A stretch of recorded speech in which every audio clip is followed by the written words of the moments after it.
वडमो वै मंगलम। नमो दुर्वाररागादिवैरिवारनिवारिणे हरते योगिनाथाय महावीराय तायिने। जय जगजीवजोनि विहाणो जगगुरु जगानंदो जगनाओ जगबंधु। जय जगप्रिया महो भैरवो। जय स्वाणं बभवो तीर्थराणो अपश्चिमो। जय जय गुरुलोकानो जय महात्मा महावीरो। ओंकारं बिंदु संयुक्तं नित्यं ध्यायन्ति योगिनः कामदं मोक्षदं चैव। ओंकाराय नमो नमः। जय धरणेन्द्र नमो सिंह पौमा वै पमोनि सेविय पाय। ओम क्लीं ब्रह्म सिद्धिं करेउ श्रीपास जगनाओ। अज्ञान तिमिरान्धानां ज्ञानांजन शलाकया नेत्रमुन्मीलितं येन तस्मै श्री गुरवे नमः। अल्पायति महाव्ययो भक्षयति राजार्थम। अनंत उपकारी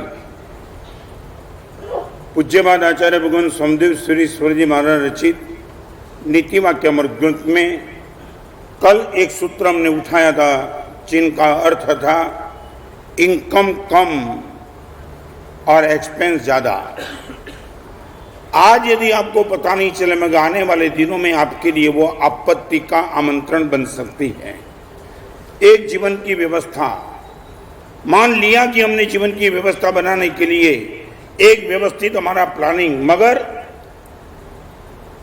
15 किलोमीटर में चल सकता हूं और कोई मुझे चैलेंज कर दे कि 25 चलो, ना बोलने की मेरे पास ताकत होनी चाहिए। एक बार उनको कहने से मैं 25 किलोमीटर भाग भी गया मगर मैं भी पॉसिबल, और 3 दिन तक मेरे पैर काम नहीं लगेंगे और आगे कुछ भी हो सकता है। तो एक बार आज आपसे थोड़ी बात करना चाहता हूं, स्पर्धा और ईर्ष्या दोनों से मुक्त हो जाओ। No jealousy, no competition. एक जीवन की व्यवस्था बनाने के लिए, मन की प्रसन्नता बनाने के लिए आपको 2 चीज से मुक्त होना चाहिए, न किसी के प्रति जेलसी का भाव और न किसी के साथ कंपटीशन का भाव। आपको कभी देखा, सच बोलो, चील कितनी भी ऊपर जाती हो, चील सुना न, आप चील कितनी भी ऊपर जाती हो और चिड़िया यदि चील को देखती भी होगी, ये कितनी ऊपर जा रही है, मगर आज तक कोई चिड़िया डिप्रेशन में गई नहीं है। समझे तुम क्या मैं कहना चाहता हूं? चाहे चील आसमान में कितनी ऊपर जाए, चील को चिड़िया देखती है और उनको एक ही बात है, मेरी क्षमता इतनी है, उनकी क्षमता को चैलेंज करने का मेरे मन में कोई भाव नहीं है। कल जो एक सब्जेक्ट उठाया था वही सब्जेक्ट पर आज आगे चलेंगे। Number 1 why me, number 2 forward. भगवान लाखों करोड़ों लोगों को जो सुख नहीं मिला वो सुख मुझे क्यों मिला? एक बात पूछना चाहता हूं, कल के इस सब्जेक्ट की थोड़ी और भी फाउंडेशन करूं। शायद यहां बैठने वाले कई लोग ऐसे कि हिंदुस्तान के 60 करोड़ लोगों को जो सुख नहीं मिला वो शायद आपको मिला है। 60 करोड़ हिंदुस्तान के 60 करोड़ लोगों को जो सुख, जो सुविधा जो नहीं मिला है वो शायद आपको मिला है। फिर भी न मालूम why you are not happy. और उनको लेकर के आज का तीसरा सूत्र, number 1 for why me, number 2 for what, और नंबर 3 हाउ मच।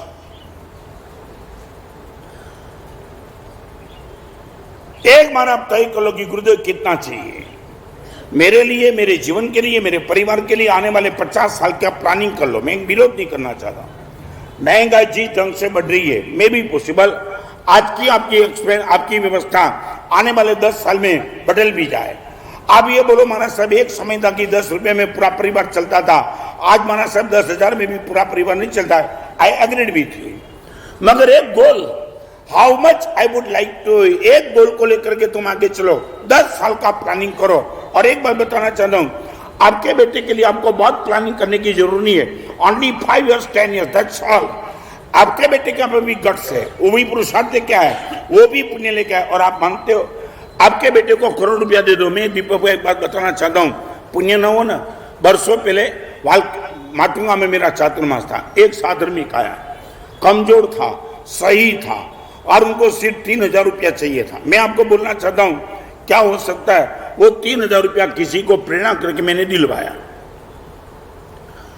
15 मिनट के बाद वो वापिस आया, और वापिस आने के बाद नीचे बैठ करके वो रो रहा था। एक भाई ने मुझे बताया हमारा सब एक साधर्मिक नीचे रो रहा है। मैं बोला क्या बात है, और मैंने उनको ऊपर बोला कौन रो रहा है, उनको ऊपर बोला, और वही आदमी निकला। मैंने बोला रोते क्यों? महाराज साहब शायद मैं जो भी बोलूं आपको झूठा लगेगा, मगर मेरे पास वो सच बोलने की हिम्मत भी नहीं है, और आपने बुलाया तो मैं बताऊं 3,000 रुपया हमारा साहब आपने मुझे दिलाया, बड़े उल्लास के साथ गया था। आज बेटा हॉस्पिटल में था, उनको डिस्चार्ज लेने था, और शायद लगा कि मेरा बेटा बच जाएगा, मगर किंग सर्कल के स्टेशन पे गया और हमारा साहब जेब कट गई, 3,000 रुपया चला गया। समझे मैं क्या कहना चाहता हूं? 10 मिनट का खेल। अब 3,000 रुपया उनको दे सकते हो, मगर उनके पास 3,000 बचेगा कि नहीं कोई गारंटी नहीं। आपके बेटे को 10 करोड़ दे सकते हो, मगर बचेगा कि नहीं वो गारंटी नहीं है। इनका भी तो पुण्य होना चाहिए। सच बोलो, मैं आपको पूछना चाहता हूं, आपका प्लानिंग कितने साल का?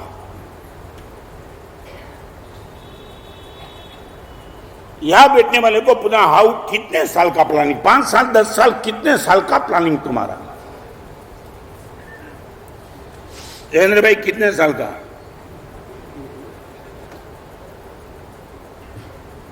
आपके पास न तो मैं प्लानिंग बना दूं, फिर ऊपर का सब मुझे दे देना।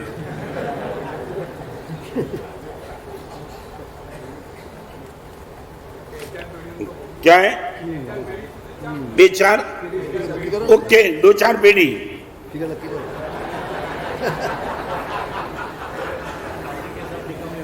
क्या है? एक बात आपको 2 मिनट में बताना चाहता हूं। बंबई में था ना, एक भाई मुझे मिलने के लिए हमारा सर नवी मुंबई से, नई बंबई, हमारा सर 45 साल का एक बहुत बड़ा बिल्डर, करीबन हमारा सर 250-300 करोड़ की एस्टेट इनके बाद बिल्डिंग लाइन में था। हमारा सब इनका मित्र अमेरिका से मिलने के लिए आया, और वो मित्र ने उनका साम्राज्य देखा, 12-10 गाड़ी, इतना बड़ा बंगला, फार्म हाउस जैसा, और वो देखा, वो चेयर पे बैठा था उदास चेहरे से। और आने के बाद पहली बार उनको मिला, 10 साल के बाद उसने देखा भी नहीं था अपने मित्र ने ये साम्राज्य बनाया, और उनको कांग्रेचुलेशन दिया। दोस्त, मैं अमेरिका में जाने के बाद भी इतना नहीं जमा पाया, और इंडिया में लेकर के तूने नई बंबई में क्या साम्राज्य खड़ा कर दिया। तेरे लिए सुना है 200-300 करोड़ का मालिक है। उसने बोला 500 करोड़ का। चेहरे पे मुस्कान क्यों नहीं है? और उसने इतना ही कहा, मेरी प्रशंसा मत करना, मुझे धन्यवाद भी मत देना, और यदि तेरे जैसे लोगों मेरे इर्द गिर्द नहीं होते तो आज ये स्थिति में नहीं पहुंचता, और भगवान से प्रार्थना करता हूं मेरी स्थिति वापिस ले लो। आप समझ सकते हो उसका क्या कहना था। On the age of 45 300 crore का मालिक बन के बैठा, और तुझे मेरा साम्राज्य दिख रहा है, अमेरिका से तू मुझे मिलने के लिए आया, और तू ये बोलता है कि क्या तूने साम्राज्य जमाया। और आज बोलना चाहता हूं तुझे 45 साल की उम्र में, और सप्ताह के पहले लीवर का कैंसर डिटेक्ट हुआ है। छोड़ देना चाहता हूं 300 करोड़, यदि ये मेरा स्वास्थ्य मुझे मिल जाए तो। लोगों ने दौड़ाया, मुझे दौड़ाया, मैं बैठना चाहता था, नहीं इस उम्र में भागते चल भागते चल, क्या तेरा खून है, हाथ डाले वहां सफलता मिलती है, दुनिया भर का सौदा कर सकता है। यही बबल में भागते चला भागते चला भागते चला, आज लीवर का कैंसर डिटेक्ट हो चुका है, और डॉक्टर ने बोला नो रिवर्सिबल, 300 करोड़ का मालिक बन के बैठा हूं, और साथ में लीवर का कैंसर है। भगवान करे मैं 300 करोड़ छोड़ सकता हूं, मुझे कोई स्वास्थ्य दे दो। तुम ये आपाधापी करना चाहते हो? संपत्ति पाने के लिए शरीर को बिगाड़ो, फिर शरीर को संभालने के लिए संपत्ति का खर्च करो। तुमने कभी भी देखा? और एक बात बताना चाहता हूं, पैसे से वापिस आ पाएंगे, कैंसर से वापिस कैसे आ पाएंगे? मैं आपसे पूछना चाहता हूं, सच बोलो, हाउ मच? कोई लिमिटेशन आपके पास है? यही तो 5वें नंबर का परिग्रह परिमाण का व्रत है, जिन शासन का। आप एक तय करो, आपका पुण्य कितना भी हो, मगर लिमिट तय कर लो, इससे ज्यादा के पीछे भागने का बंद करो। इस सभा में बैठने वाले को पूछना चाहता हूं, how much? Number 1, why me? Number 2, for what? और number 3, how much? Any deadline? Any finish line?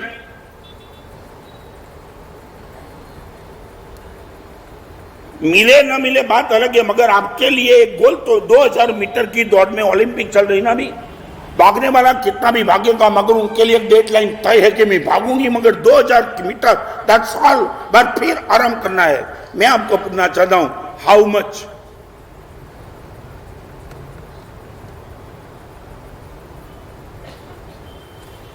इतनी बड़ी सभा में छोटे से प्रश्न का जवाब?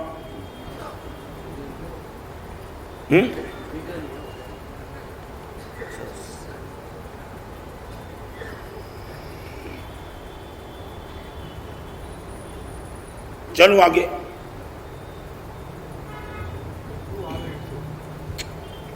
मैं सच कहूं, खत्म हो जाएंगे। इनके पहले हाउ मच के बाद क्षेत्र में आगे जाने के पहले 3 चीज समझ लो। मेरे पास शरीर है, मेरे पास मन है और मेरे पास आत्मा है। तीनों को लेकर के मेरा जीवन चलता है, और एक बार तीनों का नेचर तुम समझ लो, फिर हाउ मच के लिए तुम्हें समझाना मेरे लिए आसान बन जाएगा। शरीर का नेचर है सुख रसिक शरीर है, सुख रसिक। जहां भी जाए उनको सुख चाहिए, कंफर्ट चाहिए। सुख माने कंफर्टेबल, माने भोजन अच्छा चाहिए, कपड़े अच्छे चाहिए, मकान अच्छे चाहिए, कुर्सी चाहिए, सोफा सेट चाहिए, नींद अच्छी आनी चाहिए। आप कहीं भी जाओ, शरीर पहले नंबर में सुख की सोचेगा। ओके, मैं विरोध नहीं करना चाहता हूं। शरीर को सुख में रस है, वो दुख सहन करने के लिए कभी तैयार नहीं, वो दुख में नहीं जाना चाहते। अरे शंखेश्वर जाने के लिए तैयार होगा ना, तो भी पहले पूछेगा भोजनशाला की व्यवस्था कैसी है। विरोध नहीं, ओके।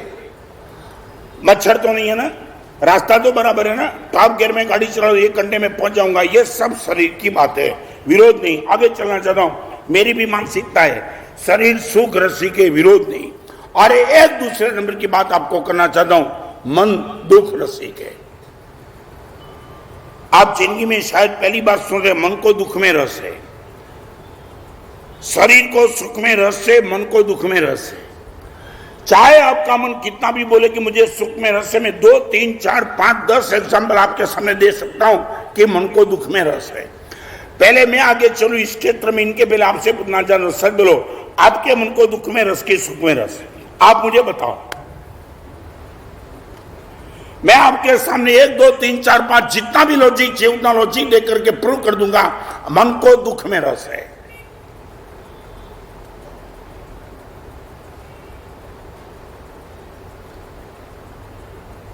आ गया समझ में? जय इसके आगे चलूंगी, इनका क्लियर करूं। हा? आप क्या मानते हो? पहले बोलो, मन को सुख में रस के दुख में रस, पहले आप क्या मानते हो? हा? आपके घर में शादी का प्रसंग हो, आपने 200 लोगों का आमंत्रण दिया है, 190 आए, 10 नहीं आए। मन के मोबाइल में सेव क्या होगा? 190 आए वो कि 2 नहीं आए वो? सच बोलो, क्यों नहीं? मैं पूछना चाहता, आप बोलो कि मन को सुख में रस से हमारा साहब मेजोरिटी 190 आ गया, 10 नहीं आया तो भी क्या हमारा साहब मैं एंट्री नहीं लेता हूं, बस 190 आ गए, बहुत हो गया। आपको पूछना चाहता, सच बोलो, मन इनकी नोट डाउन क्यों करता है? आपको यदि सुख में रस है तो मन को बोलो कि 190 तो आ गए, अभी 10 आए तो भी क्या नहीं आए, तो क्या उनको एंट्री देने की मन में जरूर क्या है? आप मुझे बताओ। एक आगे, 1 करोड़ का पेमेंट तुम्हारा रुका, 80 लाख आ गया, 20 लाख गया। सच बोलो, 80 लाख आया उनका आनंद के, 20 लाख गया उनका दुख।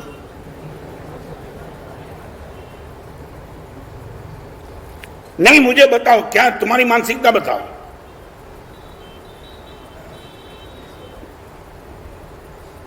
बोलो जल्दी। हाँ, सच बोलो, क्यों? 80 लाख रुपया आ गए और 20 लाख नहीं आए तो उसमें आपको आनंद क्यों नहीं? कि करोड़ में से ओके करोड़ आना चाहिए, मगर नहीं आया तो कम से कम 80 लाख तो आ गए, 20 लाख ही गए ना। I am ready, I am okay, I am happy महाराज साहब।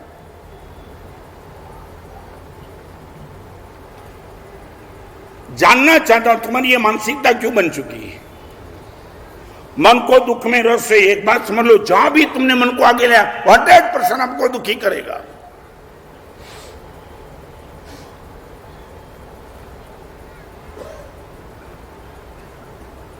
स्वीकार, दिले स्वीकार क्या नहीं? बोलो, तुम बोलो, मैं आपसे पूछना चाहता हूं, तुम ये पहले कंसेप्ट क्लियर कर दो। हमारा साहब मन को, जहां भी मन को तुमने उठाया 100% वो दुख को क्रिएट करके रहेगा। दुख है ही नहीं। सारी दुनिया का दुख तुमने मन से खड़ा किया है। कोई दुख आपके जीवन में सचमुच नहीं है। रोग का दुख हो सकता है शरीर का, मैं कबूल करना, कैंसर का दुख हो सकता है शरीर का, मगर मन को कोई दुखी होने की जरूर नहीं है। 5 करोड़ के फ्लैट में रहने वाला, करोड़ों का टर्नओवर करने वाला, वो मन से डिप्रेस क्यों है? मैं जानना चाहता हूं, क्यों?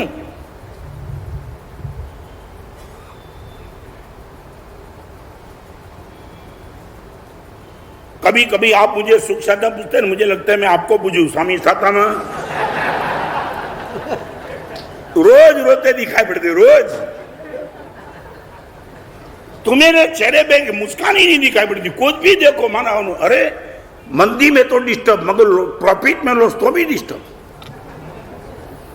समझे मैं क्या करना? प्रॉफिट में लॉस कोई फर्क नहीं। करोड़ का प्रॉफिट था, आज 90 लाख का हिस्सा हुआ, अकाउंट निकाला 10 लाख का प्रॉफिट कमा तो भी रोता। क्या है? हाँ तुम वहां, हाँ तुम्हें गोल्ड मेडल देना चाहिए, ओलंपिक के खेल में गए भी ना। मैं तो इतना पूछना चाहता हूं, मैं सच आज एक रास्ता आपको दिखाना चाहता हूं। यदि सुखी होना है, मन की राय लेना बंद कर दो। जहां भी तुमने मन को बीच में लाया 100% आपको दुखी करके ही रहेगा। दुख उनका ही क्रिएशन है। आप बोलो, कोई लॉजिक आपके पास है तो बोलो। क्या है? माइंड तुमने मान लिया, ओके, तुम्हारा यही मन है कि माना सब मेरे मन को तो सुख का रस है। कोई रस नहीं, कोई 100% दुख में ही रस।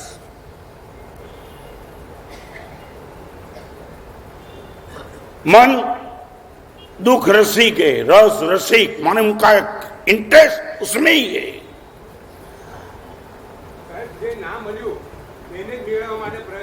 आ मेळवू છે, આ મળ્યું નથી, સીધું બોલ। ગરબડ સરબડ કરે કે સીધું પકડાવી દીધા નીચે ઉતરી।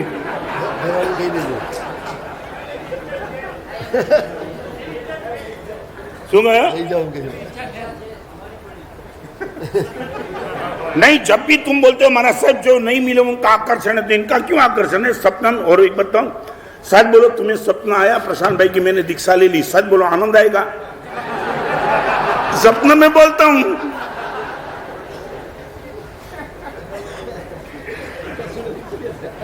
मैं ओरिजिनल बात नहीं कर, सपना आया कि तुमने दीक्षा ले ली, राजी?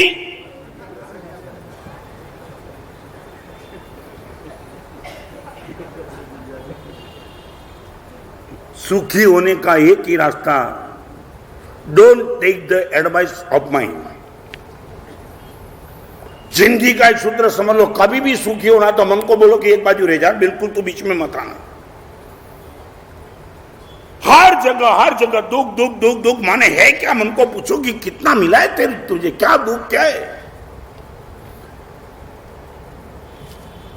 आप पूछो महाराज साहब साधु जी में सबसे ज्यादा मस्ती क्या है? एक ही मस्ती, हमने मन की नहीं मानते, परमात्मा की मानते, गुरु भगवान की मानते। दीक्षा लेने के बाद हमने मन को खत्म कर दिया है, गुरु भगवान की आज्ञा को टाप। गुरु भगवान क्या बोलते बोल, मन को हमने पूछा नहीं कि तू क्या बोलता है। मन तो ये बोलता मुझे खाना है, गुरु भगवान बोलते तब करना है। मन बोलता मुझे सोना है, गुरु भगवान बोलता है जागना है। और मन की मानते हैं तो साधु जीवन हमारा खत्म हो गया होता। कोई साधु मन की मान करके साधु जीवन चला सकता है? Not possible at all. कदम कदम पे उनको मन को अटैक करना पड़ेगा। How much? और यही तुम्हारे सारी दुनिया का दुख बस है कि हाउ मच का तुमने कोई टारगेट तय नहीं किया है। एक गंभीर बात बताना चाहता हूं। बंबई का एक लड़का, यहां बैठने वाली बहनों को भी मैं कहना चाहता हूं, आपका जीवन ऐसा बन जाए। वो लड़के ने मुझे बता दिया, महाराज साहब परमात्मा के मंदिर में पूजा करने के लिए जाता था और रास्ते में महाराज साहब मंदिर की प्रीमाइसिस में बाहर एक बहन खड़ी थी और उसने मुझे कहा, भाई एक काम है आपका, मंदिर में पूजा करने के लिए। एकदम गंभीरता से इस एग्जाम्पल को सुनना। बहन क्या काम है? बहुत कमजोर स्थिति की हूं, एक लौती मेरी लड़की, इनकी शादी है वापी में, अब से सिर्फ 2 साड़ी चाहिए, मेरे पास कोई व्यवस्था नहीं, बस 1-2 साड़ी मिल जाए तो मेरी बेटी की शादी हो जाए। एक साड़ी वो पहनेगी, दूसरी साड़ी मैं पहन के जाऊंगी। बेन एक काम करो, परमात्मा की पूजा के लिए मैं आया हूं, मंदिर में पूजा करके आता हूं, और फिर ये मंदिर की प्रीमाइसिस में ये बात मैं नहीं करना चाहता हूं, फिर करता हूं। महाराज साहब पूजा करके आया और बहन को इतना ही कहा कि बहन यहां बात करने में मजा नहीं आएगी, आप गाड़ी में बैठ जाओ, मेरे घर पे जाकर के हम बात करेंगे। महाराज साहब गाड़ी में बिठा के बहन को घर पे लाया, चाय पानी पिलाया, सब कुछ कहा। मेरी पत्नी को मैंने बिठाया और इतना ही कहा, इस बहन की दास्तान सुन। और बहन ने बताया, बेटी की शादी है, बस सिर्फ 2 साड़ी चाहिए, इसलिए आपको मैंने कहा था, आप वहां बोल देते तो यहां आपके घर में आने की मुझे कोई जरूरत नहीं थी, मगर आपने मुझे घर पे बुलाया। और महाराज साहब जब वो बहन ने कहा, मैंने मेरी धर्म पत्नी को कहा, बहन को 2 साड़ी अपनी बेटी की शादी के लिए चाहिए, दे दे। महाराज साहब धर्म पत्नी ने सिर्फ इतना ही कहा, मंदिर में जाने वाले कितने लोग होंगे, मगर बहन ने आपको ही पसंद किया तो 2 साड़ी से काम नहीं होगा। मेरे कबाट में बहुत सारी साड़ी का ढेर पड़ा है, 2 साड़ी उनकी और 20 साड़ी मेरी ओर से, 22 साड़ी। महाराज साहब करीबन एक साड़ी की कीमत 3-4-5 हजार रुपया वाली थी। मेरी पत्नी ने महाराज साहब 22 साड़ी निकाल के उनको बहन को दे दी, आप साड़ी लेके जाए। महाराज साहब जो इनकी आंख में आंसू देखे, एक रोती बेटी के लिए मैं सोच नहीं सकती थी कि मुझे कोई 22 साड़ी देने वाले कोई मिल जाए। 200-500 की साड़ी की उम्मीद रख करके बैठी थी, 3-5 हजार की साड़ी। और एक बात है भाई, मैं आपको सिर्फ इतना ही कहना चाहता हूं, मेरी बेटी की शादी में आप आएंगे। महाराज साहब मेरी पत्नी हिल गई जब उसने कहा मेरी बेटी की शादी में आप आएंगे, 22 साड़ी आपने दे दी, कमाल कर दिया। और महाराज साहब मेरी पत्नी ने इतना ही कहा, संपन्न परिवार, हर साल करीबन 10, 20, 30, 40, 50 लाख का डोनेशन करने वाला ये लड़का। और उसने कहा, महाराज साहब मेरी पत्नी को मैंने इतना ही कहा कि देख 22 साड़ी देने की उदारता तूने रखी है, और मैं इतना कहूंगा तेरे लोकर में या तेरी तिजोरी में भी गहने का 2 सेट है, 1 सेट तेरा, 1 सेट पैर में पड़ा है, मेरी इच्छा है 1 सेट तू उनको दे दे। और महाराज साहब पत्नी ने कन्विंस कर दिया, तिजोरी में से पूरा का पूरा सोने का सेट निकाला, मंगलसूत्र के साथ महाराज साहब बहन को भेंट में दे दिया। आर्य बहन को भेंट में दे दिया। तब बहन चाहती थी, भाई क्या कौन से शब्द में आपके सामने बयान करूं, समझ में नहीं आता है। और इतना ही कहा, बहन अभी एक बात समझ ले, तेरी लड़की की शादी में मैं आऊंगा, इतना नहीं कहना चाहता हूं, तेरी लड़की की शादी का पूरा खर्च मैं उठा लूंगा, और स्पेशल बस लेकर के वापस आऊंगा तेरी लड़की की शादी में। और महाराज साहब दीक्षार्थी का प्रश्न तो मैंने बहुत उठाया। महाराज साहब पहली बार किसी अननोन बहन की लड़की की शादी में महाराज साहब मैं और मेरी पत्नी गई, और जो माहौल देखा है महाराज साहब, एक पचकान लेना चाहता हूं। मैं आपसे पूछना चाहता हूं, यहां बैठी हुई बहनों को पूछना चाहता हूं, कभी ये भाव मन में आया? 2 साड़ी के सामने 22 साड़ी और पूरा गहने का सेट एक अननोन व्यक्ति को देने का हृदय का भाव एक ही कारण था, मन की राय यहां नहीं ली थी। आपको पूछना चाहता हूं, आगे चलूं? शायद बोलो तुम कोई तय कर लेंगे, साड़ी कितनी, गहने कितने, कपड़े कितने, बूट और चप्पल कितने, मोबाइल में पैसे की बात नहीं करना चाहता हूं अकेला। हाउ मच का अर्थ सिर्फ पैसा मत समझना, मोबाइल कितना, साड़ी कितनी, गहने कितने, चप्पल कितने, बूट कितने, बाइक कितने, सबको एक तो तय कर लो, how much.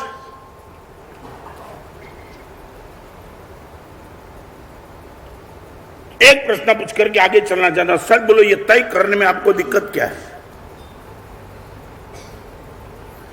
Any problem? Hemant भाई क्या प्रॉब्लम क्या आ सकता है? क्या हुआ? अरे और ज्यादा रखना है तो तय कर लो, उससे ज्यादा वो उनका सुकृत कर लो। मैं ये नहीं कहता तुमने 2 करोड़ 3 करोड़ 5 करोड़ का फॉर एग्जाम्पल तय किया, 5 से जितना ज्यादा है उसको अच्छे कार्य में लगा दो, दैट्स ऑल। आपने 2 गाड़ी तय कर ली, 5 गाड़ी निकली, 3 साधन को भेज दे दो।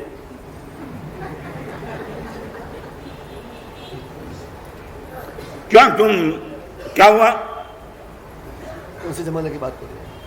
नहीं, कोई प्रश्न तो बोलो।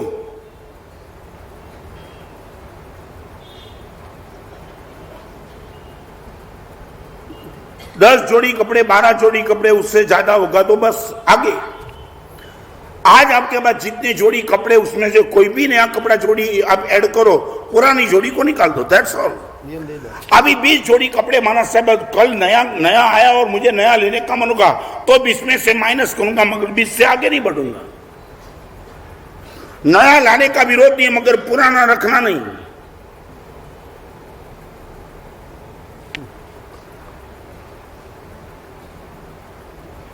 आप सुखी बनना चाहते हो? फिर से पूछूं, क्या है? बोलो। नहीं, मुझे आपके प्रति शंका होगी। आप सुखी बनना चाहते हो? क्या है? मैं आपको रास्ता दिखाना चाहता हूं। आप सुखी, 1 मिनट में सुखी सुखी, मजा ही मजा बनना चाहते हो?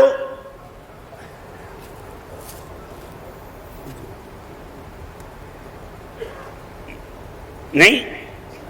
क्या क्या है? क्या अलग? कौन सी अलग? चलो ना, आप कोई भी रास्ते पे सुखी बनने के लिए गए, आपका अनुभव है, सुखी बन गए, आप बोलो कि महाराज साहब हमने जो रास्ता चॉइस किया वो रास्ते पे हम महाराज साहब बहुत मजे में बोलो। मैं कहा ना बोलता हूं, तुमने जो भी रास्ता उठाया वो रास्ते पे तुम आज मजे में इतना बोलो ना, तो मुझे कोई विरोध नहीं है। मैं ये नहीं कहता हूं, मैं जो मानूं वही कर लो। तुम बोलो कि महाराज साहब हम सुखी है। कोई भी रास्ता उठाओ तुम,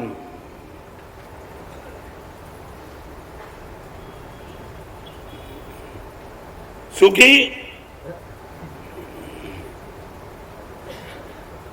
हाँ? सुखी की दुखी बोलो। आप ही बता दो। मैं क्या बताऊं? मैं आपको कागज का डिक्टेशन निकाल सकता हूं, एड्रेस तो आपका करना चाहिए कि मैं करूं यार एड्रेस।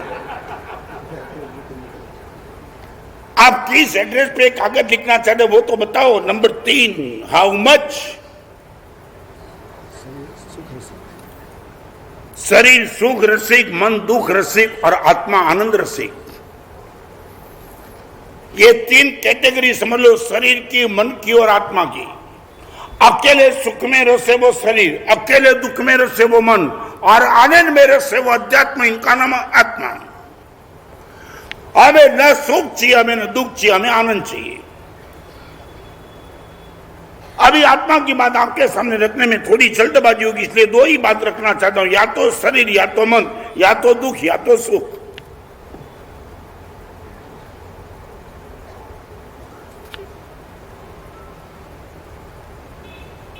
एक बहन ने अपने पति को कहा कि एक काम करो, या तो मेरे लिए नई साड़ी लाके दो, या तो माने पति ने पूछा या तो माने, तो कि जितनी साड़ी अभी तक तुम लाए वो सब साड़ी अपार्टमेंट वाले ने देख लिए, या तो नहीं लाओ या तो अपार्टमेंट बदल दो।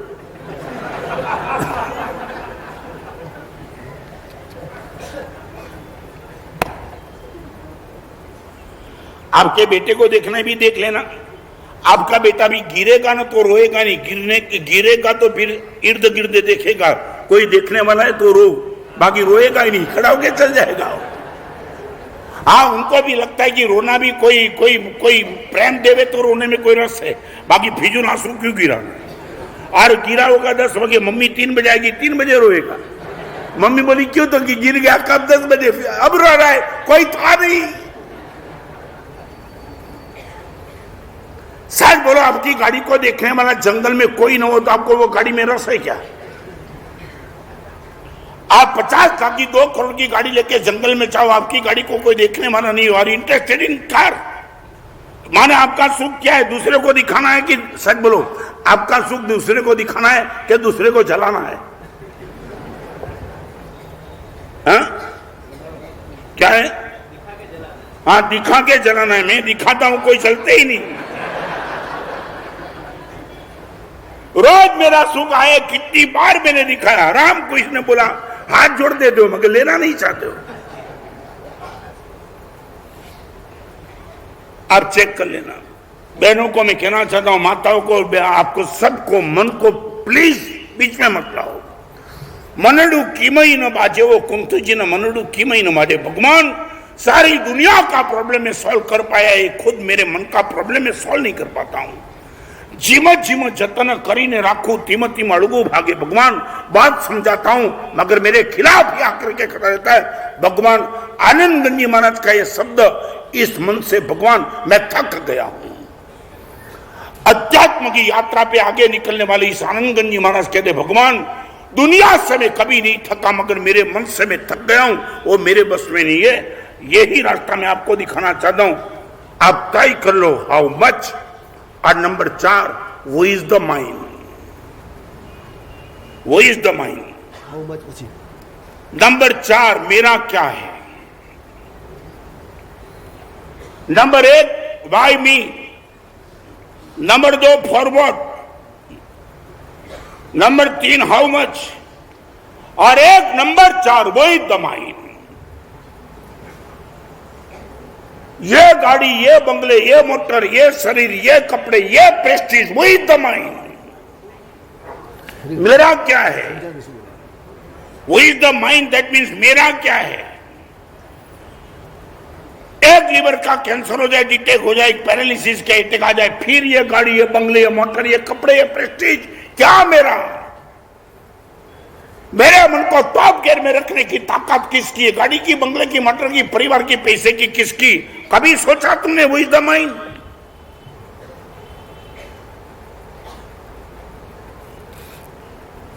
व्यवहार एक अलग बात है, व्यवहार अलग। कोई व्यवहार का मैं विरोध नहीं करता हूं। आपकी पत्नी बेटे, मगर उनको समझना तो पड़ेगा कि क्रिटिकल पोजीशन में कौन मेरा। यहां बैठने वाले आप सबको एक मेरा सा गंभीर प्रश्न, वो इज द माइंड। एगोम नथी में कोई नाम न सकसे एवं मदिन मनुष्य पण मनुष्य। सही है भगवान महावीर का वचन। आत्मा मेरी अकेली है, कोई मेरा नहीं। मैं आपको एक छोटा सा प्रश्न आपको सच बोलो, आज यहां बैठने वाले सभी को, आज जिस कारण से तुम मजे में हो वो सब कारण निकल जाए, फिर मजे में रहेंगे क्या? आज जिस कारण से तुम्हारे चेहरे पे चमक, वो सब कारण निकल जाए, फिर ये चमक का क्या होगा? आज गाड़ी है इसलिए चमक है, आज बाइक है इसलिए चमक है, आज बहुत बड़ा बंगला है इसलिए चमक है, बड़ौदा में तुम्हारी गुडविल है इसलिए चमक है, फार्म हाउस है इसलिए चमक है, और करोड़ों का टर्नओवर है, पीएम के साथ तुम्हारा फोटो निकला इसलिए चमक है। ये सब कल निकल जाए, फिर ये चमक का क्या होगा? आज मेरे पास प्रवचन इसलिए मेरी चमक नहीं है, मेरी चमक ओरिजिनलिटी है। दिवाली के दिन, हर दिवाली के दिन एक ही दिन मऊ साधना में चले जाता हूं, प्रवचन बन, मिलने का मन, बातचीत करने का मन, फिर भी मेरी वो ही मस्ती रहती है जो आज मैं मस्त हूं। आज आप बताओ, मैं पूछना चाहता, सच बोलो, तुमने कभी ये सोचा कि गुरुदेव रोग आएगा, बुढ़ा पाएगा और मौत आएगा, तब इसमें से मेरा कौन? बस 3 प्रश्न खुद को पूछो, रोग, मौत और बुढ़ापा, 3 टाइम पे मेरा कौन?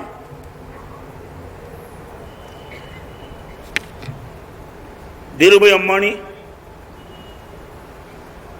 यही मेरी किताब कहीं रुको कभी रुको। अंग्रेजी में वो किताब का नाम था फिनिश लाइन, गुजराती में वो किताब का नाम था क्या कटको क्यारे कटको। और आज यही किताब को पढ़ करके किसी ने धीरूभाई को वो किताब भेजी होगी, धीरूभाई मिलने के लिए आए थे। माटुंगा के उपास में धीरूभाई के साथ मेरी 5 मीटिंग घंटों भर तक चली, और एक ही प्रश्न मैंने धीरूभाई को पूछा था। चौथी या 5वीं मिनट में धीरूभाई एक प्रश्न का जवाब दो। मान लिया रिलायंस के मालिक को, तुम करोड़ों का टर्नओवर है, पूरी दुनिया में तुम्हारा नाम है, और धीरूभाई ने खुद ने कहा था, हमारा साहब बिल क्लिंटन जब भी आता है मेरे घर पे ठहरता है। ओके,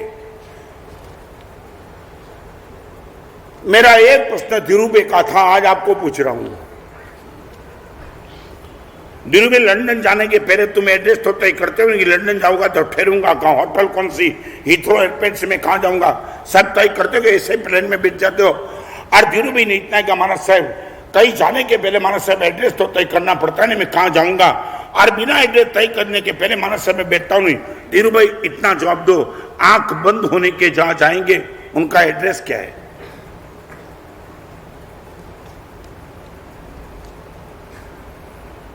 जो प्रश्न मैंने धीरू भाई को पूछा था वो आपको पूछ रहा हूं, आपका एड्रेस क्या? 2 दिन के लिए जाने के पहले भी व्यवस्था को उठानी पड़ती है, गुरुदेव कहां जाऊंगा। पालीताना जाने के पहले धर्मशाला चेक करते हो, लंदन जाने के पहले होटल चेक करते हो, तो इतनी बड़ी यात्रा पे मैं निकलूंगा आंख बंद होने के बाद, गुरुदेव एड्रेस क्या? आपसे कोई जवाब है? Any answer from you? कोई एड्रेस सोचा भी नहीं, आंख बंद होने के बाद में कहा जाना पक्का है।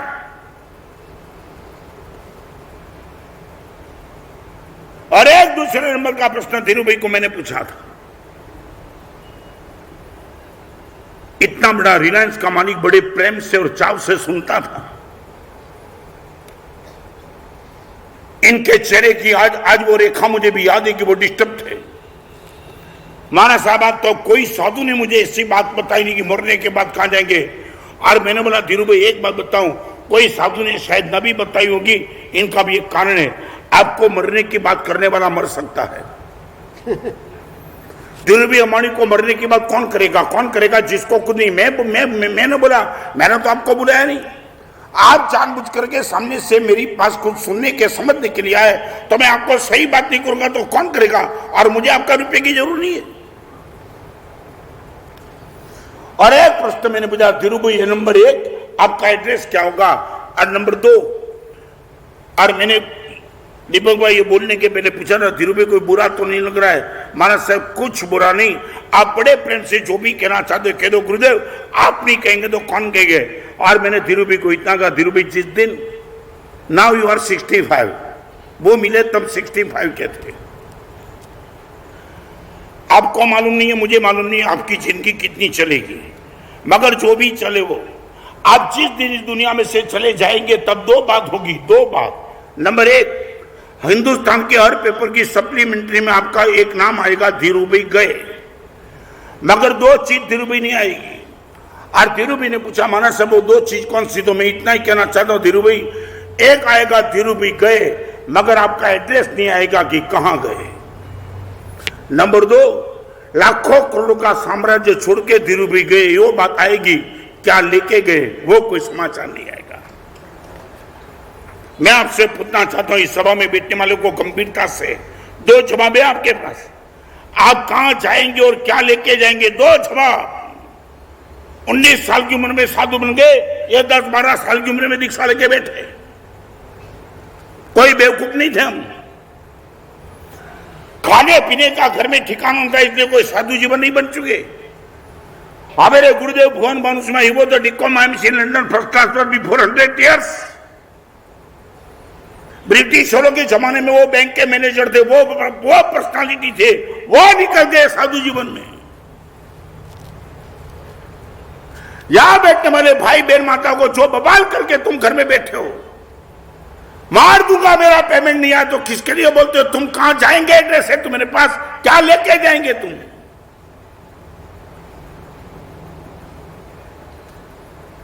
एनी आंसर में डराने की बात में नहीं करना। एक बात समझे ना, साधु जब भी ये बात करता है तुम ये मत समझो साधु डराता है, मैं डराने की बात नहीं कर रहा, दिस इज द फैक्ट। जो पैसे के लिए तुम भाई भाई के साथ, बाप के साथ, मां के साथ, भाभी के साथ, देरानी जेठानी के साथ बवाल करके बैठे हो, वो 1 रुपया तुम्हारे साथ आने वाला नहीं है, और ये दुश्मनी तुम्हारे साथ आने वाली है। सोचा तुमने कभी? मर के जाऊंगा कहां और लेके क्या जाऊंगा? खाली नंगे आया तब तो शरीर लेके भी आए थे, वो भी जला देने वाले लोग।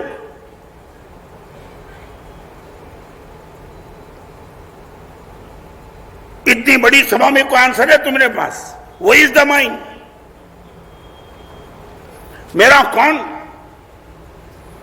वो टाइम बचाने वाला कौन? वो वो कैंसर डिटेक्ट होगा, वो टाइम चेहरे पे मुस्कान लाने वाला कौन?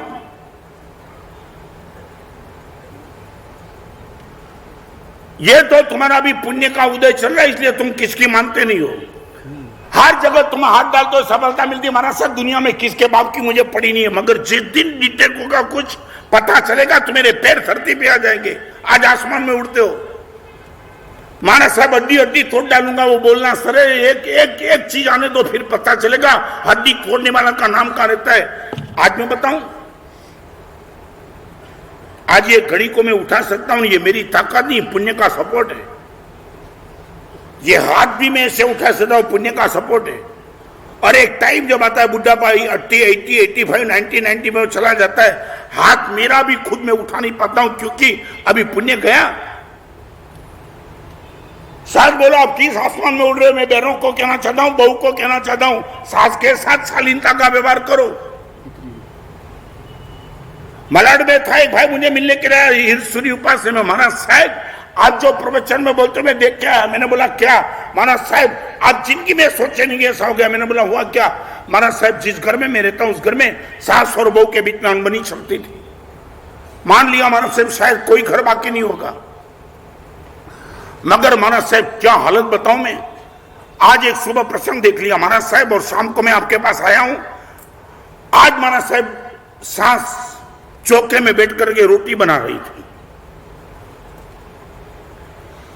और महाराज साहब वो बहू 27 साल की उम्र में महाराज साहब इनको कोई गर्व इतना भयंकर को दिखा था। महाराज साहब चौके में से बहू ने सास को उठाया, हाथ मां खड़ी हो जाओ।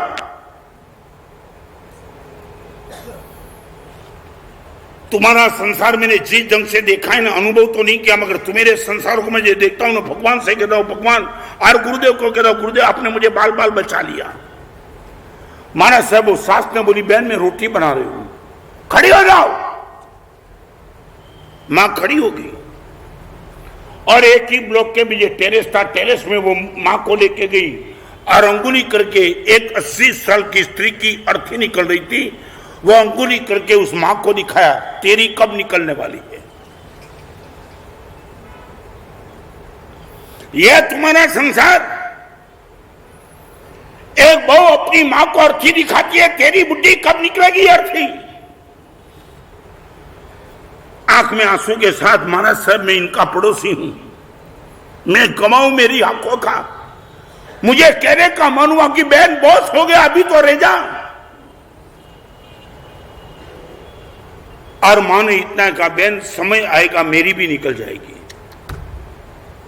और महाराज साहब बहू के शब्द सुनना चाहते हो आप? महाराज साहब बहू ने बता दिया समय लाना डूसी तेरे हाथ में है, रेल की पटरी है, कास्टेल का डिब्बा है, लगा के चली जा तू यहां से। यह संसार तुम्हारा। मां ने कहा बहन वो मेरी हिम्मत नहीं है। बात तो तेरी सही, क्या मैं चल के मर सकती हूँ, टिक 20 पी के भी मर सकती हूँ, मगर मेरी हिम्मत नहीं, और मैं जीना चाहती हूं। जल्दी कर जल्दी। और महाराज साहब एक करुण दृश्य देख के आया हूं, वो बात अभी आपसे करना चाहता हूं। मैंने बोला बोलो क्या? महाराज साहब शाम के समय, ये दोपहर के समय की बात, बहू ने अपनी सास को किसी बुट्टी की अर्थी दिखा दी, और शाम के समय में महाराज साहब वो बहू खुद महाराज साहब सांस प्रतिक्रमण करने के लिए गई थी।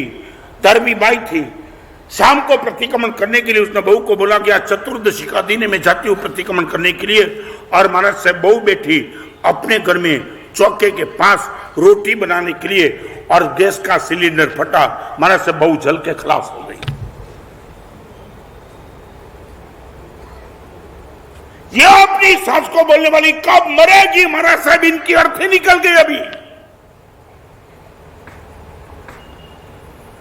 यह तुम्हारी औकात, तुम ये जबान से यह काम करना चाहते हो।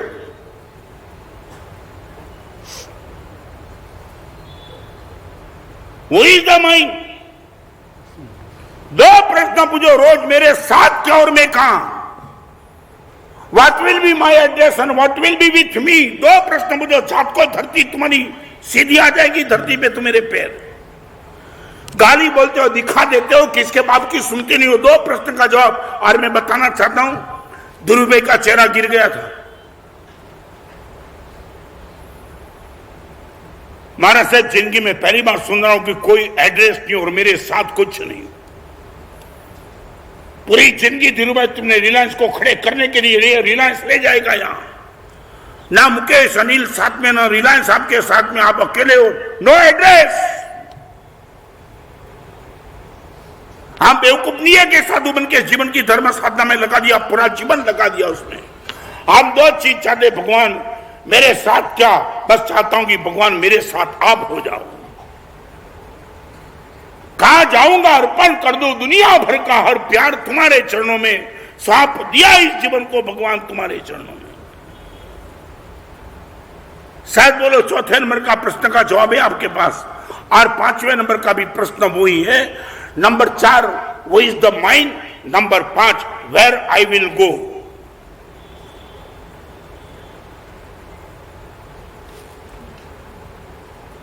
यहां बैठने वाले को पूछना चाहता हूं, कोई प्लानिंग करते हो क्या?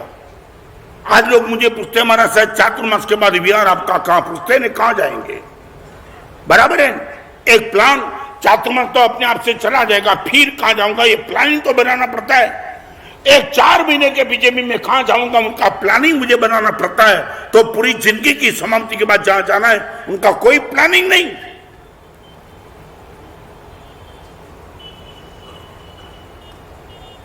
शायद बोले इस सभा में बैठने वाले को मैं पूछना चाहता हूं, आप ये 2 प्लानिंग बना दो, कल तुम माफी मांग लेंगे किसकी? बहुत हो गया, बहुत हो गया। कोई एड्रेस का पता लगने वाला नहीं, और 500 करोड़ का मालिक होने के बाद भी लकड़े में मेरे ही पैसे से मुझे जला देने वाले, ये जोखम आज से वो तूफान बन सब छोड़ देने की मानसिकता है मेरी। नेगेटिव बात मैं नहीं करना चाहता, दिस इज द ट्रूथ। आज मैंने जो आपको बोला, दीपक भाई कभी भी आंखों के सामने आएगी, गुरुदेव एक एड्रेस मुझे मिल नहीं रहा है, मैं कहां जाऊंगा और मेरे साथ क्या, ये और एक आगे की बात। आज बोलने के लिए बैठा तो बोलूं, लड़की आई थी मुझे मिलने के लिए दक्षिण गुजरात के गांव में, नाम नहीं बोलना चाहता। कभी कभी किसी एग्जाम्पल के लिए मेरी मर्यादा होती है, जो बताते ना वो बोलते गुरुदेव मेरा नाम मत लेना। लड़की खुद महाराज साहब जिस शहर में हम रहते हैं ना, महाराज साहब इस शहर में 1 नंबर का बंगला बनाने का पिताजी का भाव, और करीबन 150 करोड़ का बंगला बनाने का मन का भाव। महाराज साहब लास्ट 3 ईयर से पिताजी ने, महाराज साहब एक छोटी किली कहां लगेगी, रंग कहां लगेगा, कॉन्ट्रास्ट मैचिंग चाहिए, ये चाहिए वो चाहिए, महाराज साहब हर चीज की व्यवस्था बना दी। बंगला देखा पिताजी ने, ओहो, और उनको लगा कि सिकंदर नेपोलियन के पर भी ऐसा बंगला नहीं होगा, वो खुद मेरे पास था, होगा होगा।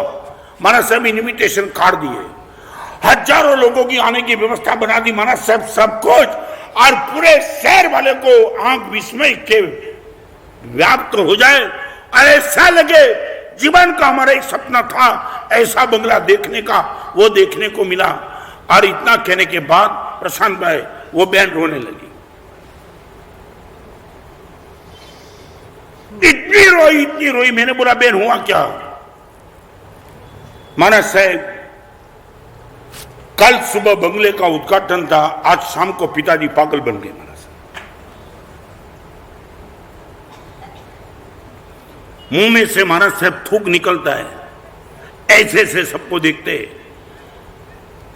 महाराज साहब सच बताऊं, बंगला का उद्घाटन तो हम पेंडिंग रखे न रखे कुछ समझ में नहीं आता, मगर पिताजी महाराज साहब खलास, ऐसे सर पटकने लगे। हमको पिताजी को बचाना पड़ा, क्या मालूम क्या हो गया।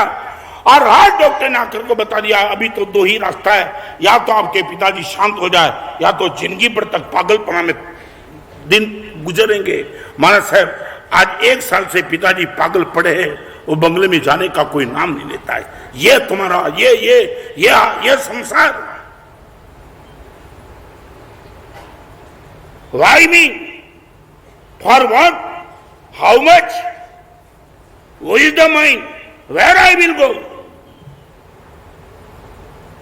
5 ही चीज पर तो हमारा जीवन मर्दानगी से चलता है, पूरा मर्दानगी के साथ। कोई प्रश्न नहीं, क्या मेरे साथ आएगा हमें मालूम है क्या आने वाला है।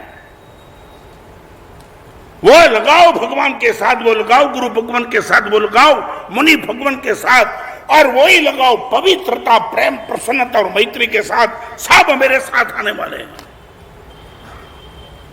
Therefore we are happy now.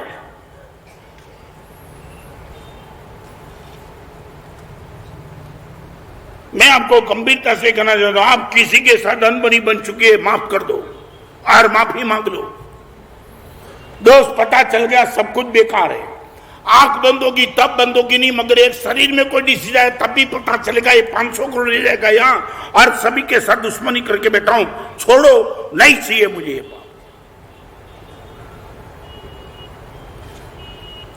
यहां बैठने वाले सभी को पुनः सच बोलो, कभी भी आपकी आंखों के सामने ये बात आई, मैं परेश भाई आई नहीं, मुझे सिंसियर जवाब चाहिए। आप रोज सुबह दोपहर शाम रात कभी किसी के साथ बवाल होता है, तूफान होता है, और उनको दिखा देने का मन होता है, तभी याद आता है आंख बंद होने के बाद एड्रेस मिलने वाला नहीं है, और जिनके लिए मैं तूफान कर रहा हूं उसमें से कोई चीज मेरे साथ नहीं, फिर तूफान क्यों?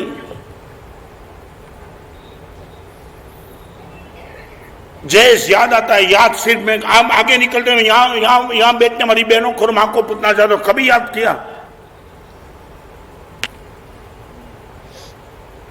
और एक छोटा सा प्रश्न आपको पूछना चाहता हूं मैं बहनों को, आपके सौभाग्य की जितनी उम्र जिस दिन शादी के समय थी,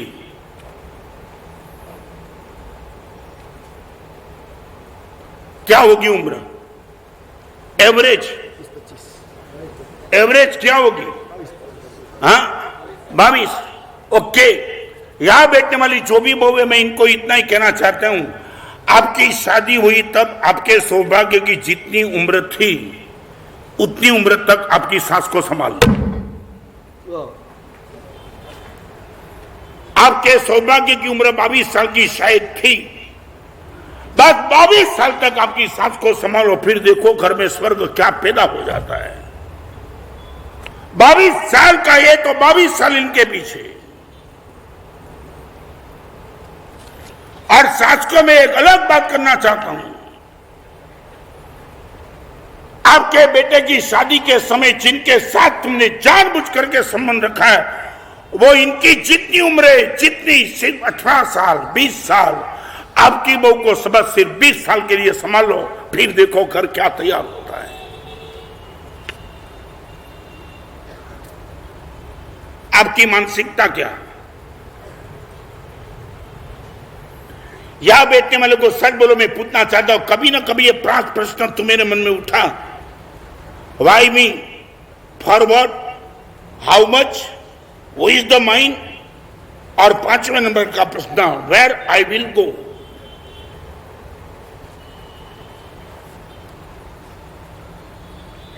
कोई तुम्हारे साथ, जयेंद्र भाई जवाब नहीं बोलो, आज से सोचेंगे, जरूर जो गए दिन सो गए, मगर आज से सोचेंगे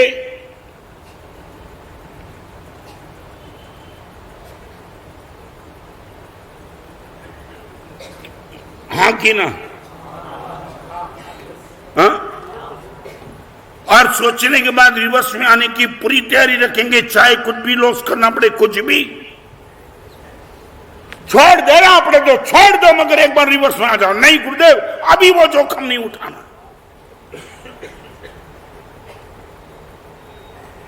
और एक लास्ट बात, बबूल के बीज को बोने वाले को कभी आम की छाव नहीं मिलती है। बबूल के बीज को बोने वाले को कभी आम के पेड़ की छाव नहीं मिलती है। नफरत के बीज बोते उनको प्रसन्नता की छाव कभी नहीं मिलती है। हमने बीज बबूल का बोया तो आम की छाव तो नहीं मिलेगी ना, पेड़ तो आम का नहीं बनेगा, बबूल का ही बनेगा। पूरी दुनिया में सभी के प्रति नफरत देख करके बैठे हो। रोहित बाबा बताना, 2 ही मिनट बची है प्रवचन की, मैं पूछना चाह रहा हूं, तुम्हारा संघर्ष किसके लिए? मरने के बाद तुम्हारे साथ में जो आएगा उनके लिए, या सब छोड़ के लिए जाना इनके लिए? आपका जो भी संघर्ष सगल और इनके साथ दुश्मनी है तो वो किसके लिए? आंख बंद होने के बाद आपके पास जो आएगा आपके साथ उनके लिए, या आंख बंद होते वक्त यहां रह जाने वाले उनके लिए?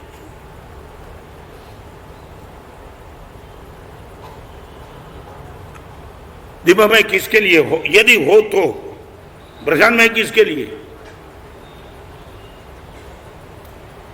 बड़ौदा से दिल्ली ट्रेन में जाओ,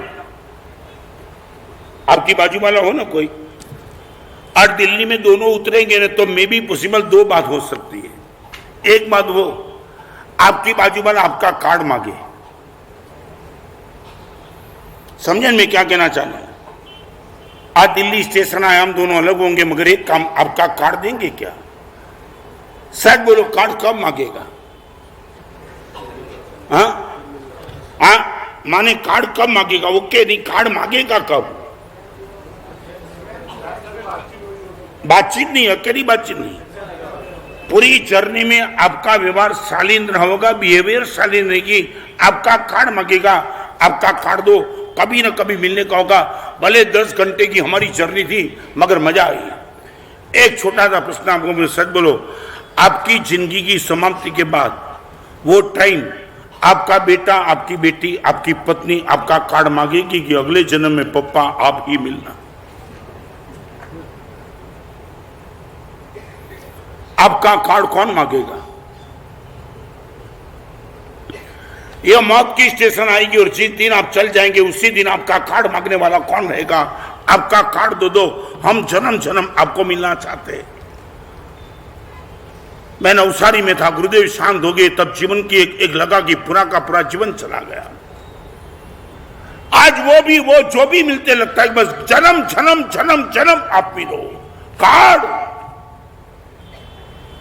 मैं आपको पूछना चाहता हूं, इतना तो बोलो कि आपका कार्ड मांगने वाला आपकी बेटी मिलेगी पप्पा अगले जन्म में, दुनिया मिले या न मिले, बाप के नाम से पप्पा आप ही मिलना।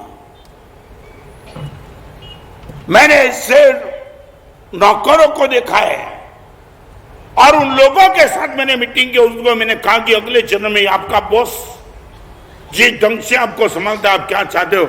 माना साहब अगले जन्म में हम बॉस बनना नहीं चाहते, नौकर ही बनना चाहते, और बॉस यही मिले वो ही चाहते। अपने आप को बहुत नशे में मत रखना। आपके जीवन की सफलता का एक ही राज, आपका कार्ड कौन मांग रहा है। और मैं दावा के साथ कहना चाहता हूं, जहां जहां भी प्रशांत भाई चातुर्मास किया, चाहे दिल्ली किया, रायपुर किया, नागपुर किया, औरंगाबाद किया, पिंडवाड़ा किया, साबरकुंडला किया, जामनगर किया और कहीं भी किया, हर संघ ने विदाई वक्त मेरा कार्ड मांगा है, देव जल्दी वापिस आना। सिर्फ प्रवचन से नहीं बनता है। यहां बैठने वाली बहनों को और मां को कहना चाहता हूं, आपका कार्ड मांगने वाला परिवार में कौन, एक बार चेक कर लो। यहां बैठने वाली सास को कहना चाहता हूं कि आपकी बहू मांगेगी कि मां अगले जन्म में आप ही मिलना मुझे। यहां बैठने वाली बहू को कहना चाहता हूं, आपकी सास कहेगी कि अगले जन्म में बहू तू ही मिलना, तू ही। आपने गाड़ी बंगले कितने बनाए वो छोड़ो, इनकी बात में करने के लिए प्रवचन में नहीं बैठा हूं। बस आज का एक ही कोटेशन आंख के सामने रखना, आज भी और आने वाले दिनों में आपका कार्ड मांगने वाला कौन? और यदि कार्ड मांगने वाले आपका कोई नहीं है तो मैं कहूंगा आपकी हर पुण्य का उदय बिल्कुल फेल, क्योंकि किसी के हृदय में तुमने तुम्हारा स्थान बिठाया ही नहीं। Why me? For what? How much? What is the mind? Where I will go? मैं चाहता हूं ये 5 प्रश्न हम रोज पूछें। शरीर दुख रसिक नहीं, सुख रसिक, मन दुख रसिक और आत्मा आनंद रसिक। शरीर को सुखी बनाना 2 मिनट का काम, एक चाय दे दो बस शरीर खुश, एक बाइक दे दो शरीर कुछ डिमांड नहीं करता है, 4 रोटी डाल दो पेट में शरीर बोलेगा और एवरीथिंग ओके, पूरा दिन काम करूंगा, मगर मन क्या चाहता है तुम समझ नहीं पाते हो। आज के दिन एक छोटा सा नियम, कार्तिक पूर्णिमा आवे तब, कार्तिक पूर्णिमा आवे तब तक आज से एक भी नया ड्रेस नहीं लेंगे। और नहीं, अभी सुनो तो सही यार, कोई विरोध नहीं यार, अभी यार प्रवचन फेल। नहीं, मैं बताता हूं यार, कार्तिक पूर्णिमा तक कोई भी नया ड्रेस नहीं, और नया ड्रेस लेने का मन हो तो इतना ही रहना चाहिए, पुराना जितना नया लो इतना पुराना किसी को भेंट दे देना। पॉसिबल है ना, इसमें क्या है। और एक बात है, नौकर को देख करके ये मत बोलना कि दिवाली की बौनी मत मांगना, दे दिया। नहीं, ऐसा मत बोलना यार, तुम्हारा तो कोई भरोसा नहीं मुझे यार। हाँ ले लो बहनों साहब, नहीं समझे, कार्तिक पूर्णिमा तक कोई भी नया ड्रेस नहीं, और यदि लिया तो जितना हो आज इतना ही रखना है, और पुराना किसी को भेंट दे देना है। आप भेंट देने का मन नहीं हो तो नया बसाना मत। क्या है, क्या गाड़ी कोई नवी नहीं ले, गाड़ी नहीं, अभी कपड़े। अरे साड़ी ने गाड़ी બધું એક જ છે गाड़ी बड़ी साड़ी वाड़ी लाड़ी गाड़ी घणું આવશે, लेवा दो। अभी आप सबको एक छोटा सा नहीं, कार्तिक पूनम तक कोई नया ड्रेस नहीं, और लिया तो पुराना किसी को दे देना है। दारणा विघ्न बचकाय, बहुत अच्छा, बहुत अच्छा। दारणा विघ्न बचकाय अनंत नामगणम सहस्रागणम अतृष्टागोश्री। कई लोग मुझे पूछते बड़ौदा में कौन सा तप चलता है, मैं बोला रोज तप चलता है।